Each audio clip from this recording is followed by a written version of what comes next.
What a pleasant surprise. A game that wasn't on my radar until a few months ago. As someone that was a kid in the 80s, I was absolutely enamored by Robocop. I think it was just the idea of him being a cyborg and struggling with his identity that intrigued me. Today we are here to talk about Robocop Rogue City and how much of a sleeper hit this is. But I also want to talk about how more third-party developers should make moves like this Polish developer, Teyon. So many could learn from their example. Hey Robo!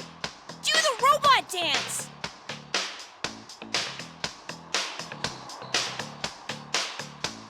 Watch and learn, young man.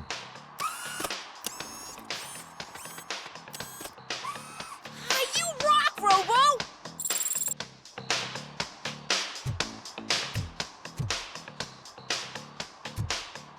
As corny as that was, I'm here for it, man. I'm here for it. If you're new here, I talk about anime and gaming news. We do reviews on games and anime as well. Sometimes I even cover anime conventions. If any of that sounds remotely intriguing to you, please consider subscribing.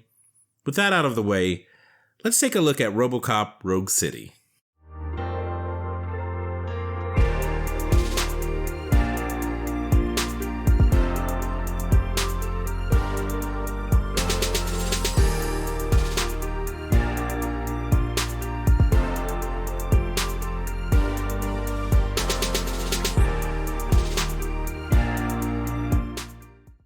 Ladies and gentlemen, welcome back to the channel. I am Ryofu, and this is The Gaming Harbinger. I first want to talk about why this game has garnered so much positive word of mouth. Like many other non-AAA games, this game puts what little budget it has into the things that matter. We got the voice of the actor behind Robocop, Peter Weller. And while the graphics are pretty decent, character models are passable unless you are the star of the show. They made sure that an extra coat of shine was thrown on Robocop and Ed 209 though. This game has parts from the movie soundtracks that are just awesome. They're like reinterpretations for the game, and I think they did an excellent job. Robocop is futuristic, but this future is based off of the 80s vision of the future. So you're going to see vehicles from that time period. You are also going to see music stores, boom boxes, cassettes, smoking inside of businesses. This level of attention to detail is just unparalleled.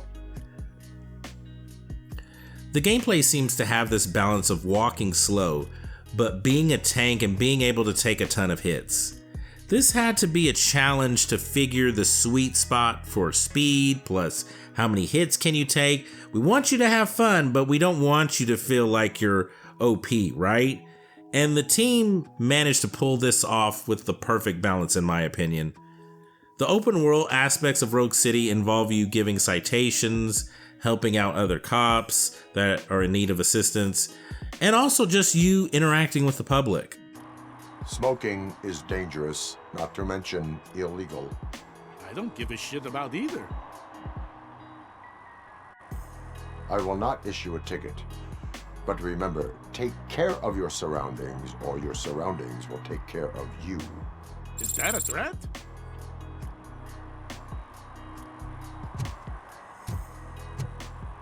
There are also parts of the main story that give you a choice on how to respond to certain situations.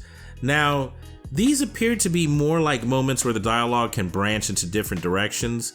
Unfortunately, however, these are just moments that offer more insight in the moment. So these are not moments that really alter the story in some dramatic fashion. I already filed a report on the incident to Mr. Becker. Fucking rat. As I was writing it, I'd noticed a lot of opportunities to better myself. But considering that was our first mission together, it wasn't all bad, right? You helped plenty. Still a long way to go. I've been getting to know different aspects of being a cop, and there's one thing that I keep underperforming at. It's shooting. Would you mind showing me how you practice at the range? Yes, practice makes perfect. Let us not waste any more time. You want to go now? Yeah, great, let's go. I appreciate that the game incorporated the scan mode as a gameplay mechanic. This can be used to aim and target enemies or to scan items. It has that whole CRT look going on that was from the movies. It's pretty cool. And this definitely helps when debris is flying everywhere, bad guys are shooting at you, and they're hiding behind pillars. The game appears to encompass everything a Robocop fan could have wanted in a game. Even the short side quests manage to incorporate Robocop's awkwardness, but also comical moments. The side quests also manage to be entertaining and perfectly encapsulate what this city would be like in the movies.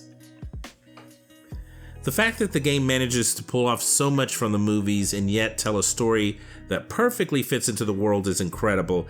I do, however, have to be objective and say that, hey, if you're a 20-something and you see this game, it wouldn't shock me if you're like, oh, this is kind of corny, it's cheesy, the one-liners, and, you know, what's with the mohawks, and why do all the bad guys have mohawks? I don't get it. And, you know, I totally understand that. And lastly, I do have to say that the violence and gore is just satisfying in my opinion. But I mean, there is just not a lot of unique weapons or gimmicks to the gameplay. It's pretty straightforward, pretty standard fanfare. What you see is essentially what you get. An action game that takes place in first person. You move slower than most games, but you are also meant to take more hits. This second part of the video is something that I have been vocalizing for a few years on this channel, and that is third-party developers need to scale back their games. Your game doesn't have to look like Red Dead 2 or Spider-Man 2. Graphics are getting to a point where they don't have to be high-end, they just need to look decent. The prime example I'll give is Callisto Protocol. So much money was spent on making this game. They wanted to sell 5 to 6 million, but they only did 2 million. Guys, 2 million is still a lot of games that you pushed. But somehow that wasn't enough. That's insane. You can make a Dead Space game that isn't as pretty as Callisto, but has a good story, and Dead Space fans, I guarantee you, they would be losing their minds right now. There is so much room now for AA games to exist and still be taken seriously. Some companies like Rockstar and Ubisoft can go crazy, they can go big on their games, but some of these other third-party companies, they don't have to. One of my personal favorite horror series, Fatal Frame. Perhaps you've heard of it, I don't know. Fatal Frame can still make games that stylistically look badass. And even though it's been years since a proper sequel has come out, they have always made a game with a modest budget. And I think this is a good part of the reason the series has lasted as long as it has. They have never gone crazy with the budget. I think if we had less AAA games, but more AA games, more developers would be willing to take risks. I know this doesn't fix everything, but just maybe this could give some much needed breathing space that developers need. Robocop Rogue City is not like a 10 out of 10 game.